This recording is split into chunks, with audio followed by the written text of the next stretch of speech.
My sister's grades were weird. I scored 600 and she scored 610. When I pushed it to 610, she instantly jumped to 620. Her score was always exactly 10 points above mine. But the second I took a day off and missed an exam, her grades completely tanked. That proved my theory. My sister's grades were tied to mine. And with that, a crazy plan started forming in my head. If I scored over 740 on the final exam, what would happen? Before the exam, I lived like a monk, while my sister lived for fun. She knew she had me to rely on, so she got completely out of control. She even gave up studying and went out partying with her friends. Every time she got caught, she looked annoyed, rolled her eyes, and slammed her phone on the table. Can you guys stop? Relax! I'm obviously going to be the top scorer. And I didn't let her down. Every mock exam, I carried her straight to number 1 in our grade. I wanted her drunk on that fake high, while I quietly moved closer and closer to 741. The second semester of senior year felt like a dull knife, cutting into my nerves bit by bit. I woke up at 5 a.m. every day and slept at midnight. Aside from eating and bathroom breaks, I studied nonstop. I locked myself in that tiny room with barely any sunlight, running like a machine that never stopped. My sister's room was right next door. I'd hear her laughing on video calls or screaming over TV shows. Sometimes she'd turn the volume way up like she wanted to show off how carefree she was. I didn't care. I'd already learned to block out every noise. Only one thing kept looping in my head. 741. That number was like a nail driven into my heart. Whenever I wanted to quit, I pressed on it harder and the pain kept me awake. In March, Lucy started coming in and out of my room a lot. At first, I didn't think much of it. I thought she was just looking for something. Then I noticed something was off.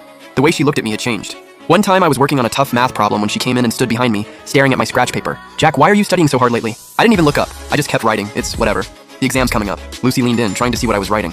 "But you never worked this hard before." My heart dropped, but I kept my face calm.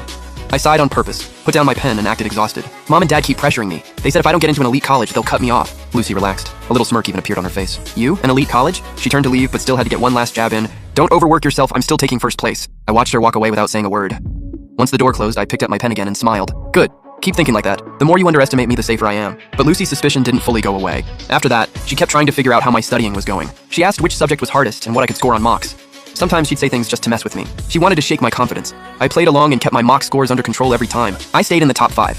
Good enough to look normal, not good enough to make her suspicious. My real weapon stayed hidden, the hardest question types and the trickiest techniques. I only practiced them alone late at night. Then I tore up the scratch paper and flushed it away. One night I was working through competition problems when I heard voices in the living room. It was Mom and Lucy. I cracked my door open and listened. Mom said, "Lucy, is your brother working too hard? He locks himself in his room all day and barely comes out to eat." Lucy laughed like it was nothing. "What are you worried about? No matter how hard he works, how far can he really get? I'll still score 10 points higher. The harder he works, the higher my score gets, right?" "Exactly. My daughter's so smart. Let him grind. He's basically working for you." Ha ha ha. Listening to them, I clenched my fists so hard my nails dug into my palms. But I stayed calm. I quietly closed the door and kept studying. One night in April, I was in my room like usual. Then I heard a tiny sound outside my door. I listened closely. Footsteps. Very light, like someone didn't want to be caught. Then came the sound of the doorknob turning, very slowly. I understood instantly. She was spying on me. I didn't turn around. I kept pretending to focus, but I'd already swapped my paper for some basic practice problems. All my truly difficult materials were already locked deep inside the drawer. The door opened a tiny crack. Out of the corner of my eye, I saw half of Lucy's face. She was looking at my desk. I sighed on purpose and muttered to myself, "How did I get this one wrong again? This is so hard." Then I closed my notebook and put my head down like I was taking a break. The door quietly shut. The footsteps faded away. I sat up and let out a cold laugh. "Lucy, the more you guard against me, the more guilty you look. You know better than anyone those scores aren't yours. You're just a parasite. Without me, you're nothing." On the May mock exam, I scored 695. Lucy scored 705 and ranked first in our grade. When the results came out, she celebrated at home. My parents fussed over her and said she made the family proud. The whole dinner table was filled with her favorite food. I sat in the corner, eating quietly like I didn't exist. Dad put down his chopsticks and looked at Lucy with pride. "Lucy did great this time. Keep this up and the final exam is locked in. My daughter really is smart. Just look whose genes she got." Mom chimed in too, her voice full of pride she couldn't hide. Lucy looked at me smugly, a mocking smile on her face. "Jack, you'd better try harder. Don't fall too far behind me or Mom and Dad will look bad." I gave a small response and kept eating. I didn't argue, but inside I laughed. Enjoy it. Enjoy every second. This is your last moment in the spotlight. That night, I lay in bed wide awake, running through everything that could happen during the 2 exam days. June arrived and so did the final exam. On the night of June 6th, Lucy went drinking with friends to celebrate early. Mom didn't stop her. She even handed her a stack of cash and said she deserved to relax. I watched it through the crack in my bedroom door.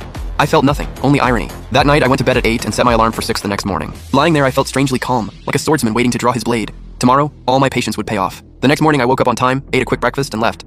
Mom took Lucy to the test center. To me, she only said good luck. I nodded and said nothing else.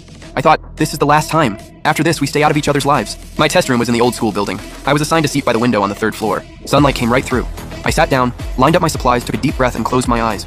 "Jack, you've waited 18 years for this day, don't lose." The language exam bell rang and I opened the paper. In that moment, my mind had never been clearer. Every question felt familiar. Every trap in the reading section, I saw it coming. The essay topic was exactly the type I had practiced countless times.